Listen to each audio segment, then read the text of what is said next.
Hello, you wonderful people, and welcome to another episode of Untitled Reviews. This being a show where I talk about TV shows that are dramas. For today's episode, I'm going to talk about the latest episode of Yellowjackets. Another great episode. A lot of really interesting things went down in this episode, so let's break it down. First and foremost, obviously, we see the crash situation and kind of bounce back a little bit even further in the timeline. Still 1992, where we kind of see that Misty was considered the weirdo, the butt of the jokes. It's oh, so and so is going around talking about that you had anal in a janitor closet. She's like, well, I never been inside a janitor closet. Oh, but you have done anal. She's like, no, that's not what wait, we heard you love anal, which I'm like, it's such a weird thing. It's weird. It's just weird to be teasing someone about that. Especially because it's a 92 and you're teenagers. I don't know why, but it just seems I guess as an adult dude, it seems weird to tease someone over their sexual preferences. So it just seems so weird. But also it's like a kid, and who wants to be teased about that type of stuff? Because it's oh, you've done it in a butthole. It comes down to that. It's kids are going to poke fun of you at that. And I love that she tried to stick up for herself by quoting Plato, and they're like, oh, you're such a fucking weirdo. I'm like, she's a weirdo for quoting Plato? What? Once again, it's oh man, teenagers suck. Oh god, most teenagers are garbage, aren't they? But Missy showed them because coming to the landing here, what they did, she ended up being MVP. She went to work. She checking in on everybody. She found she found Ben. I think it's Coach Scott, or either Coach Scott's him or Coach Scott's Travis and Javi's dad. Either way, found the coach. Josh from the originals, and chopped off his leg because it was the only way to stop it from they got to cut away the infection, and so they can cauterize it and stuff later on. But she was on top of it and being oh, you need to do this, you need to do that, keep tearing jackets and stuff like that. It's how do you know what you know? She's this babysitting Red Cross thing. She took the classes twice, so she's the MVP in this situation. Which is interesting because she had her moment to shine, which plays an important role in the story, getting to know who Misty is. From the beginning, they kind of showcase oh, Misty on some weird stuff present day because she's on a date and stuff like that. And then when the date wasn't kind of going well, it's Misty can be quite manipulative, can't she? Because she's just kind of wait, you told me you got fired. He's no, I didn't get fired per se. And because she kind of caught him in a little bit of a lie, he's right, what's one more drink that's going to hurt, saying one more drink isn't going to hurt or something like that, right? And so later on, she's yeah, it's crazy my car didn't start. I was okay. I was that immediately, I was did you fuck up your car just so that he would drive you? Yes.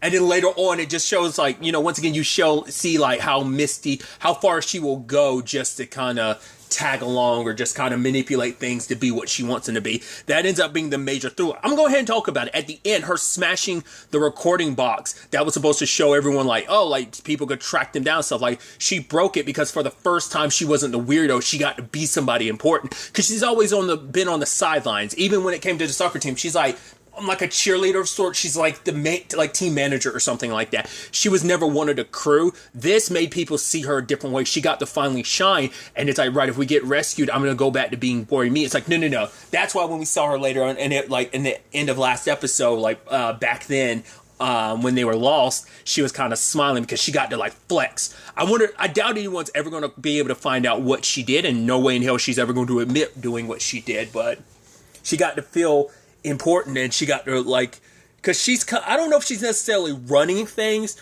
back there, but it's just the fact is that she took advantage of the situation, even manipulated a dude to kind of come back to her place. But lo and behold, who's waiting for her? Nat. And she's super calm under the pressure, got a gun pointed at her. It's oh, silly, that wasn't me who sent the postcard.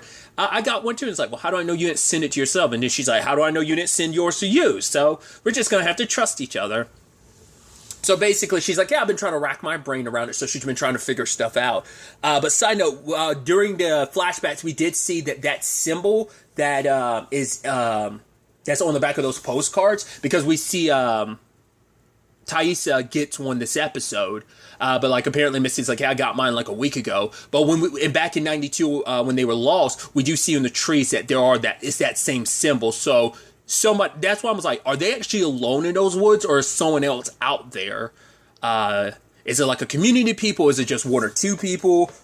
Is it just a symbol that was there that someone, like they found it and then they adopted it and now someone's adopting it? Like, once again, this is kind of like that Pretty Little Liars or like, I Know What You Did Last Summer. Like, someone knows about what went down and is speaking out. Now, whether it's someone just talking, because there is that reporter again, because the reporter, she got in contact with Shauna last episode, but then Shauna, like, called her out on her BS and she talked to Taissa about it. But now Misty's talking to Nat about it, of like, yeah, like there's like that lady isn't who she claims to be. It's like someone might be talking, but also like she's compiled like a lot of stuff about everyone, and even Travis present day, which like there's a thing between Travis and Natalie. Like obviously he was lost with them. Once again, I had to stop myself because I keep wanting to be like, oh, they were on the island. It's like, no, they're lost in the woods.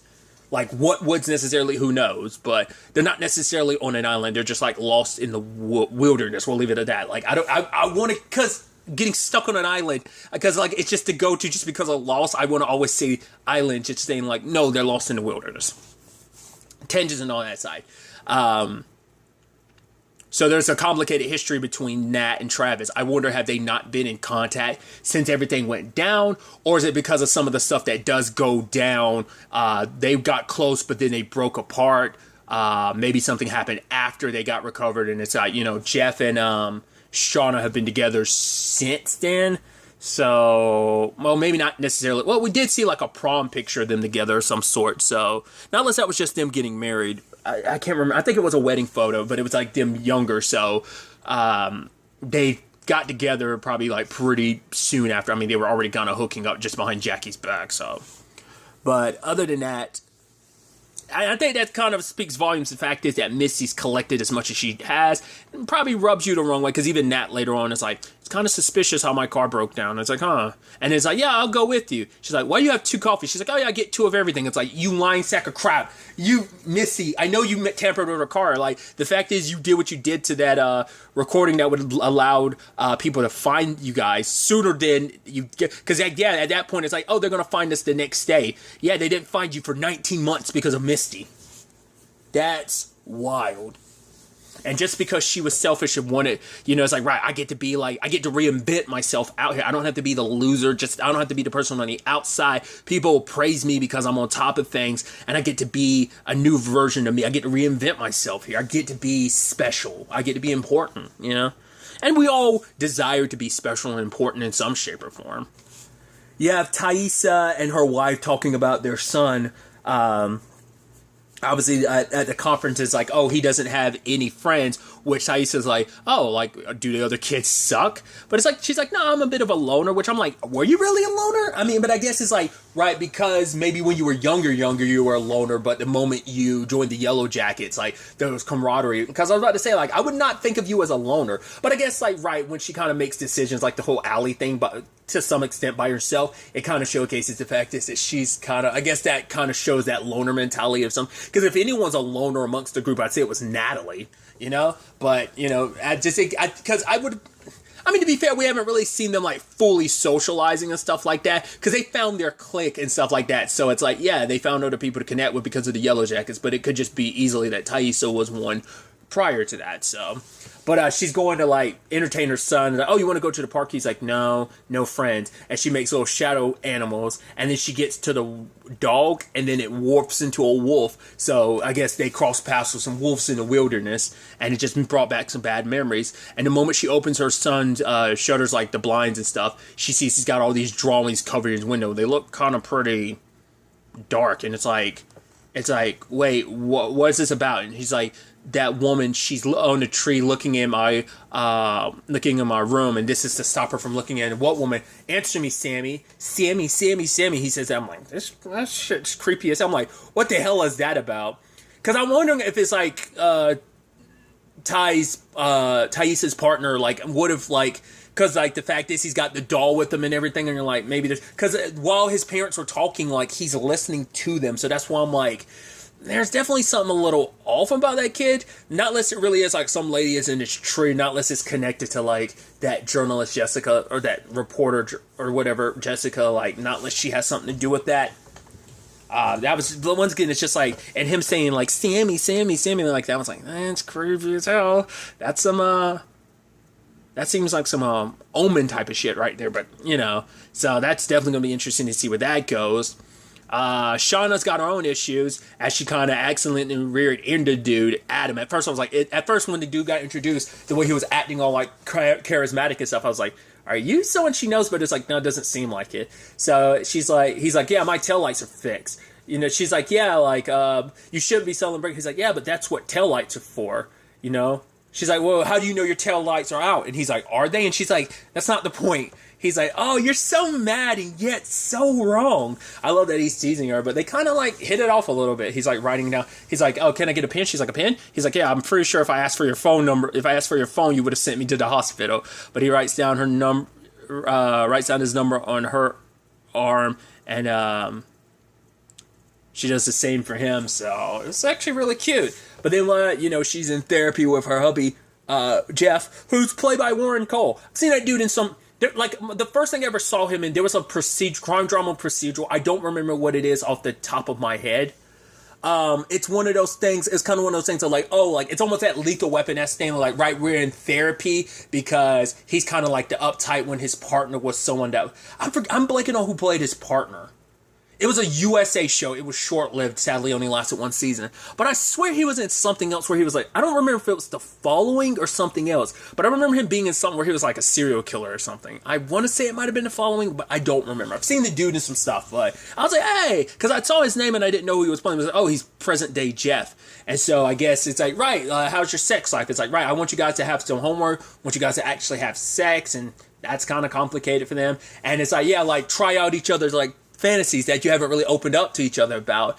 And I love that he's like, hey, so how about a fantasy of like, you're coming in to buy something? She's like, what? And it's so awkward because I'm like, dude, I've been here. Oh, dude, roleplay. It's making me cringe because I remember as a teenager role-playing with a girlfriend once. Oh, that was the weirdest fucking thing ever.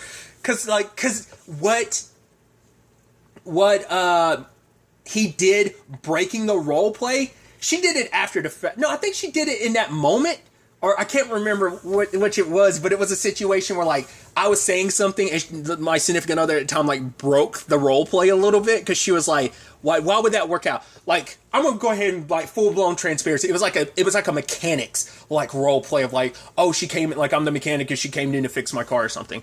I wonder why that came about. It had to be because I was taking, like mechanic classes in high school, so maybe that, like, that was a byproduct of that. Maybe that's why that was in my head. Regardless, dude, I have not thought about that in years. Holy shit. I was like, man, this is too... Oh, I was like, it hits home. It hits a little too close to home. It's too real. It's too real. To be fair, I've not done any role-playing as an adult. Once again, this is me. It's like, what, fucking like a teenager. Oh, God. God. That just hit a little too close to home. I'm like, oh, like when the scenario doesn't work, because he's like, wait, why would you be returning something? She's like, I don't know. She's even trying to British accent and everything. I love it. It's like, oh, it's so awkward, because she's like trying to, like, no, let's get back in the swinging thing. She's like, I don't know, it feels stupid. He's like, oh, I see how it is. She's like, no, it's not stupid. She's just like, I feel, it's, it's just like, and the mood is killed. It's like, oh, dude. Oh, like I said, it's too real. I felt so bad because she was trying, but it's still this awkward thing. And even Adam calls her up like the next day and he's like, yo, like, I'm the mechanic. Like, I was telling you, like, he's like, yo, I was actually going to have you come here thinking it was going to be someone else here to help fix your van. And it was going to be me. And I thought it'd be adorable. He's like, yeah, like, oh, she's like, I don't have the money to fix it, to do that. And he's like, wait, you don't have enough money for free? She's like, wait, are you for real? He's like, yeah, I'll fix it for free. But, dinner, go, and, he's like, I took you as a type who would, who break the rules. And it's like, yeah, at one point in time, but I think she's trying to be more on the up and up and just try to be as normal as possible after everything they went through when they were lost. But she kind of has to shut him down. And I think it speaks volumes that she didn't, the obvious way around that is, I'm married. It's like a, no, I just can't. She didn't even just say the obvious answer of like, I'm married. Like, that probably, well, because Jeff did catch the number on her hand. And she's like, what's that about? It's like, I have a fender. It's like, wait, you are hurt? Like, you had an accident? You're only telling me that? She's like, yeah, because it wasn't that big of a deal. She's like, I'm fine. He's like, I can tell you're fine. Like, it's still like the fact that I guess like she doesn't really open up. I guess like things worked out for them in the past because it was like, yeah, it was kind of an affair type of situation, which I'm like, it's weird as calling an affair. I mean, I think it's still well, because affairs don't necessarily, does it have to be allocated to just a marriage? Like, I think of any relationship, if you're cheating, it's an affair. I think it still counts as an affair. Because I was like, even as teenagers, it's like, oh, it sounds like so weird. Like, oh, these teenagers were having an affair. Like, it sounds so weird to say that. But it's like, yeah, they were sleeping behind Jackie's back. So that's got to, like, add some, like, sting to the relationship to some extent.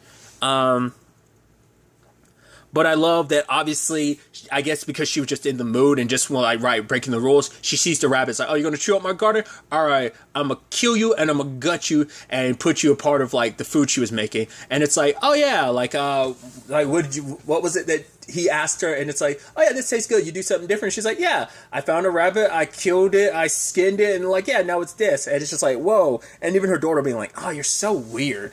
Which even later on, when her and, Jeff and Shauna banged it out, it's like she, like, once again, just the parallels, because, like, last episode we saw it with her with Jeff, she's like, just tell me you love me. Like, you don't even have to admit, I'm not going to hold you against this. Like, and he's like, oh, I love you, Shauna. I love you, Shauna. And in this moment, what'd she do, like, during the sex? Like, she took control. Like, he was touching her and she, like, put his hands by her side. And, it's like, she kind of took control of the scenario.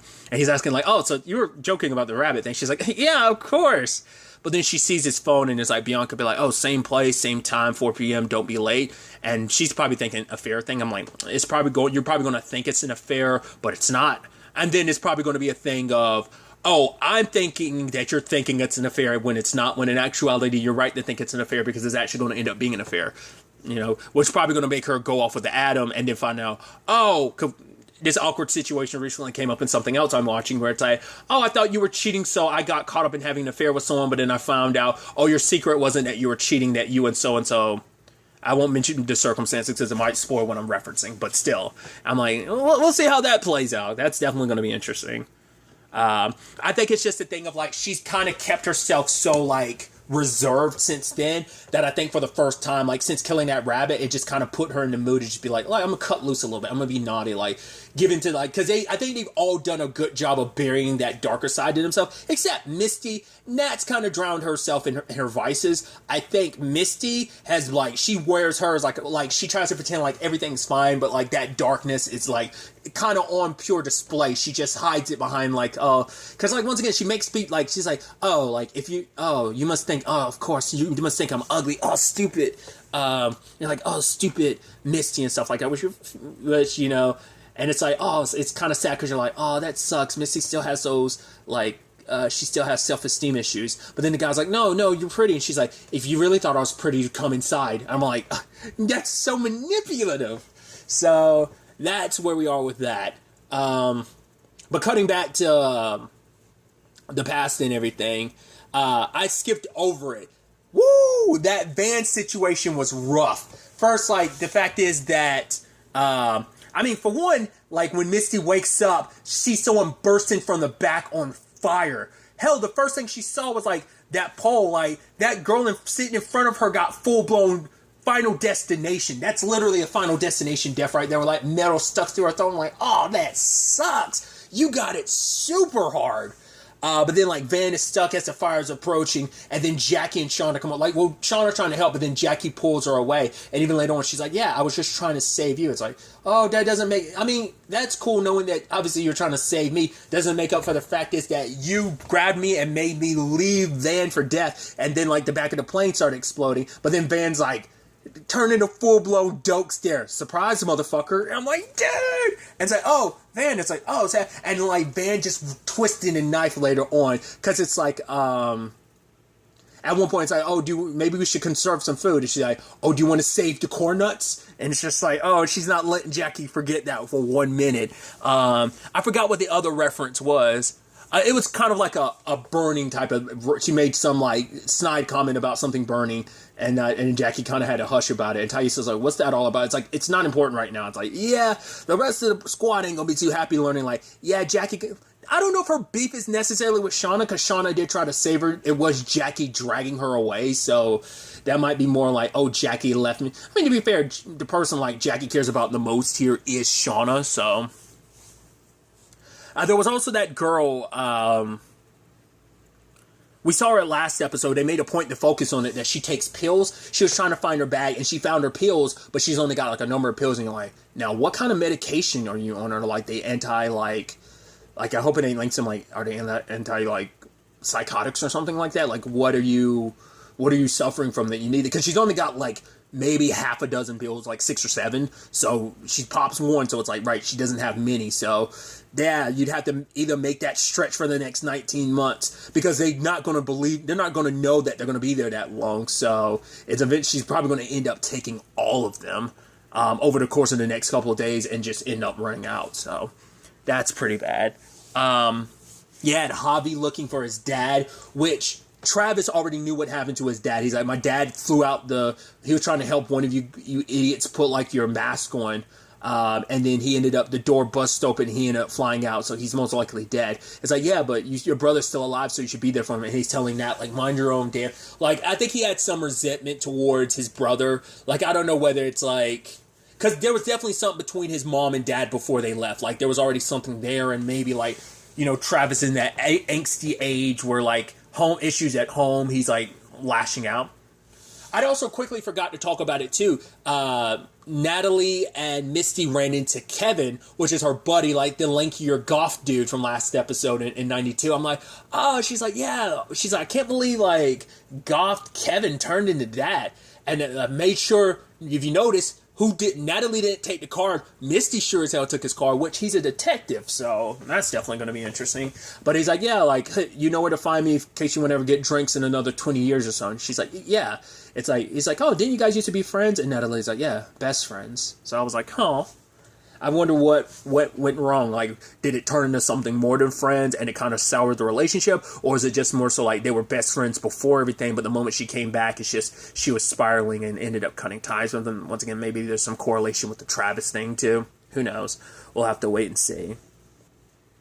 But circling back to everything in the wilderness in 92, them doing everything they can to keep the coach Ben happy, just being like, no, not telling him the truth about it. It's like, oh, he needs to know. And Thais is like, yeah, and have him freaking out. It's like, right, just don't tell him anything. They ended up obviously finding Javi and Travis's dad. He fell out and landed on a tree. One's like a piece of the branch is impaling him. Travis tried to go up there to get his dad, but the branch snapped. He fell. So they end up actually taking him away. And I think they're giving everyone a proper burial to some extent, because later on they're on the plane. I wonder, because I was about to say, are they going to like stay on the plane for